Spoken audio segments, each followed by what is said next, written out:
showing you how to make this wand box. I made it for the Elder Wand. It's got the Elder Wand label on it, but you can put whatever label you want on it. I have done a video showing how to make the Elder Wand, so I'll leave the link down there and potentially here, one of those places, so you can go and watch that if you want to. But obviously you can make whatever wand you want to, and I had to make an absolute ton of these boxes and lids and everything, trying to work out how to best make this, make sure all the sizing was right and everything. I am really happy with how this turned out. If you want to make it exactly like I have, here is a list of all the things that you will need to do it, but obviously if you want to change it up a little bit, that is entirely up to you. Right, so let's get going. Okay, so step one is to go to my Pinterest page, print out the wand template and then cut it out. That is the top and the bottom of the box.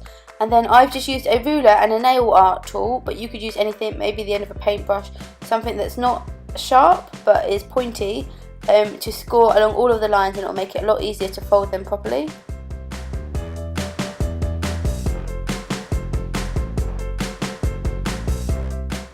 So once you've folded all the sides inwards, you just want to cut all the way along all the little dotted lines. So there's 4 lines on the top and on the bottom, and you just want to cut them all, and then you want to fold them inwards like this.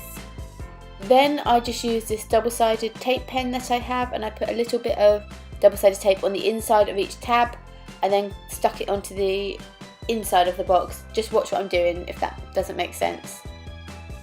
And you want to do that for all of the tabs on the top and the bottom of the box. And that is the basic box completely made. Now we're just going to be decorating and customizing it, so if you don't want to copy me, you don't have to, but this is what I did next. I decided to paint the bottom of my box blue and the top of my box gold. I did 2 coats to just give it an even coverage. The reason I use spray paint is just to give it a more professional and neat coverage, and the advice I would give that I never use is to wear gloves, because spray paint does not come off your hands. While the spray paint was drying, I decided to make the inside of my box. So the template for this is also on my Pinterest, and you just also want to cut it out, score it and fold it. You need to fold it back and forward so it basically ends up looking a bit like a W. I found this like velvety material on eBay. It was like £2 for a pretty big sheet. I'll leave a link in the description. And I just laid it down on my table, so velvet side was down, put my inside of my box template on top of it and drew around it so it had a bit of a border. And then I just cut it out. It doesn't need to be perfect because all the edges will be hidden.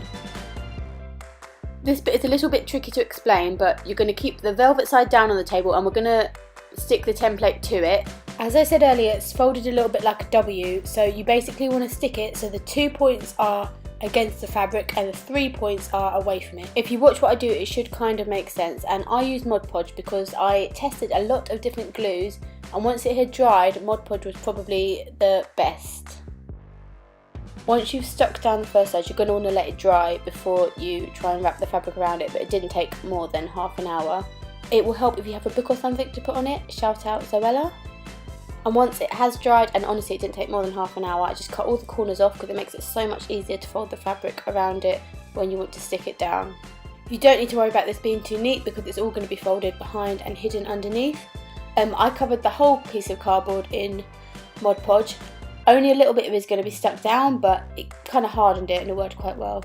And then you can see I'm just going to fold over and stick down the fabric. Pull it as tight as you can so there's not too much loose material. And then again, just let it set.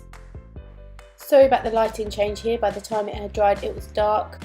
So once it has dried, all you're going to want to do is re-crease those folds that you've already made. They might be a bit stiff, but the guideline will be there.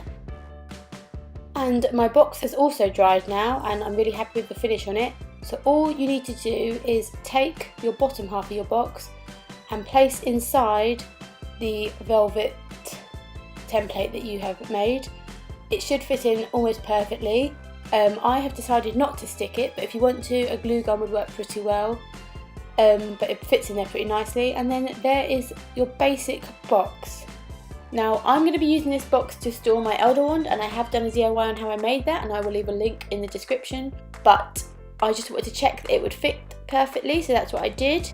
Then I went onto Google and I just typed in free label template, and there were tons, and I just found one that I liked, put it into Pages and made sure it was the right side for my box. Then I just printed it out, cut it out, and wrote on it the specifications for the Elder Wand. But if you want to do a different wand, you can write whatever you want to on it.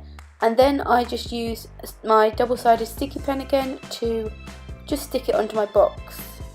You could also type out these labels before you print them if you wanted it to look a little bit more professional, but I quite like the handwritten touch. Then I just wrapped it in some twine as a finishing touch, and there you go, it is finished. Right, so there you go guys, the finished wand box, and I've just finished it off with a little bit of string just to tie it up and make it look a little bit like a package, but obviously you don't have to do that. And I am just so happy with how it turned out. Like I said, it did take me a long time to get it perfect, but if you want to make the wand like I have and use all the tools that I have, then this box will fit that perfectly. If not, obviously all the measurements for the wand box are there when you print it out, so just make sure your wand is the right size for it, or make the wand box bigger. But anyway, hope you enjoyed that. Have a lovely day, be safe, be happy, be ambitious, and I will see you later.